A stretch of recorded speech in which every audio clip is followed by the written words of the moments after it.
This is the first time I've ever had pecan trees, so I'm not really sure how it works.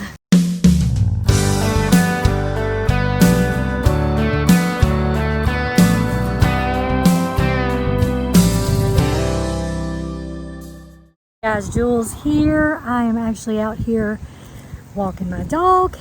She's about to drag me across the yard, but I wanted to share something with you guys. Hurry up! Hurry up, Gracie! She's on a mission. Remember the pecan trees up there? Well, they are finally starting to drop some pecans, so I'm getting really excited. So upon further examination, as I'm looking at these pecans, I am seeing that they are not ready, and I've cracked a few open and they're actually really kind of almost hollow. Sorry, the dog's pulling on the leash here. And some of them are just completely black on the inside. So I think these are some that are falling prematurely maybe, and then they're not doing what they're supposed to do. But I will say the tree in the front, now see I came back to the back of the house, to this tree, the big one. The tree in the front, though, has a few that are actually ready. They are dropping on the ground, but like they're really lightweight and not ready. They're kind of black on the inside, and that comes right off, but here I'll show you guys, hold on.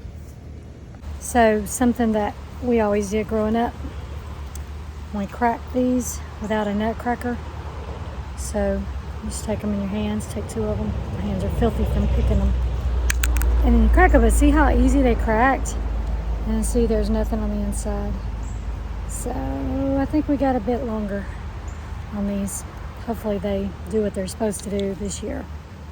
I hate that they're all over the ground, so that's probably a good bit of pecan harvest that we won't get. This is the first time I've ever had pecan trees, so I'm not really sure how it works. If you have experience with pecans, comment down in the comment section and tell me what your experience is. We're back here. I'll show you the dead dry places. No, I'm just kidding. There's my okra coming along a little bit, and I've got the dog, so she's eager to run. Right here there's some seeds not up yet. Those are going to be green onions. Here, this watermelon out here is doing okay. It's got a couple of little watermelons on it, and then here in this bed where the squash did not do very well, the train went by. So in this bed where the squash didn't do very well, and there's one lonely watermelon plant, I planted, I'm trying to remember because I didn't label it, cabbages. So I planted some cabbages right here, and yeah, our melon's doing fairly good. I did have to take one of the watermelons and give it to the chickens. It was very soft, and it had a hole in it, and there were actually bugs inside eating it. So needless to say, when I took it to the chickens, they got a bonus of some protein, but you still got one right there. So I don't think we're gonna get a whole lot. Like I said, we are very much learning a lot.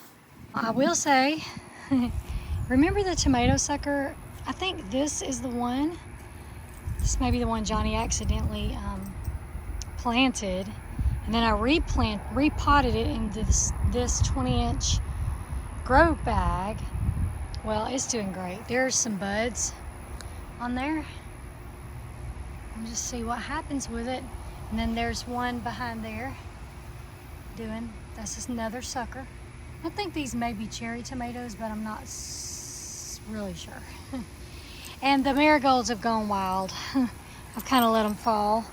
They are blooming, orange and yellow, but they're falling all over the place. And this is kind of cool. Let me show y'all this. It's dragging me all over. This one fell, so I guess it decided to reach towards the sun. See how it's fallen, but they're all reaching upwards still. The buds are all reaching upwards. I thought that's kind of cool. Just a real quick glimpse at my zinnias.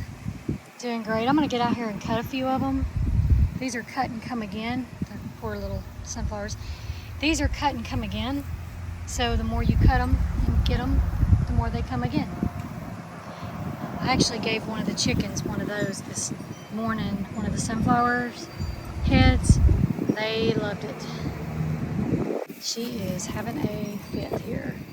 Something went into the muscadine vine. Probably the little chipmunks. We have a bunch of little chipmunks around.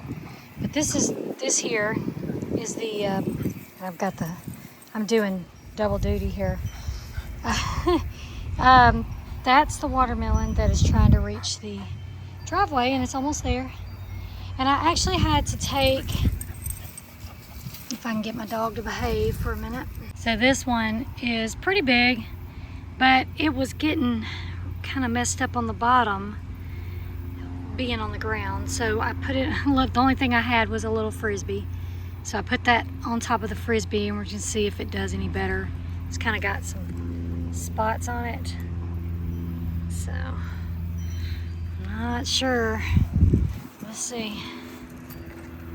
Goodness, I had to go put that crazy dog in the house. She was dragging me all over the place. Let me show you just a couple more things. We don't have a lot going on. It's kind of, some things are starting to kind of come up a little bit, and some things have not come up, and then some things are dying. So we're just learning a lot, and thankful for the opportunity to learn. Here's my little basils. I've been very happy and pleased with those. I actually had some in my pizza bowl the other night, and it was very, very yummy.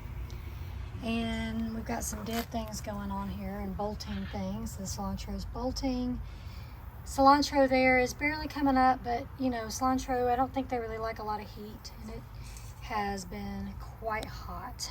Actually, this is Thursday, September the 22nd, and we have actually gotten a little bit of a heat wave here in Georgia, but I hear that everything's going to get a lot cooler starting tomorrow, so I think the cooler crops are going to be happy.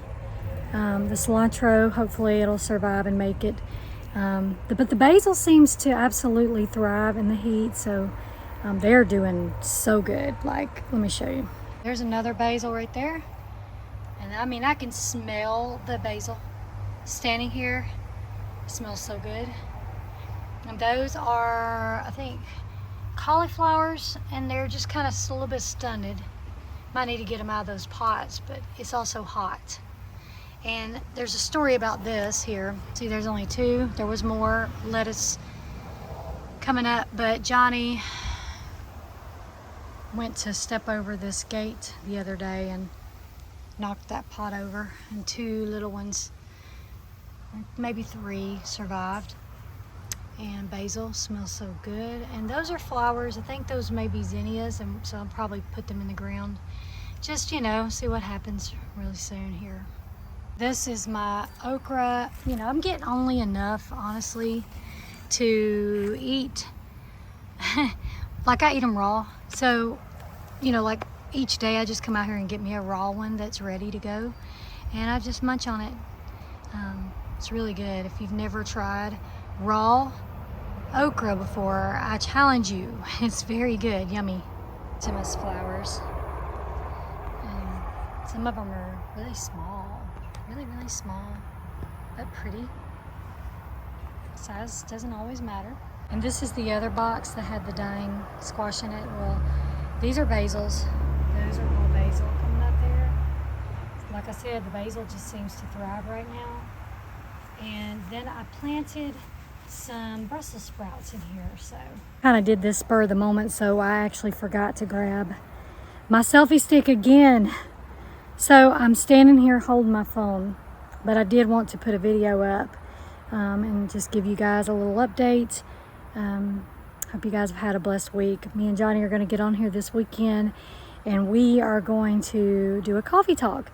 So looking forward to that, and thanks for watching, guys. If you're still breathing, there's still hope. Thanks for watching.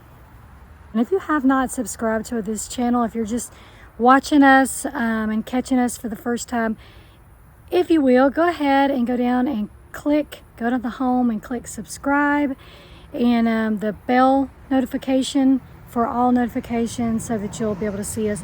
We've got some exciting things coming. Can't talk about the things coming yet, but we do have some things coming, and yeah, looking forward to sharing those with you guys. So have a blessed week.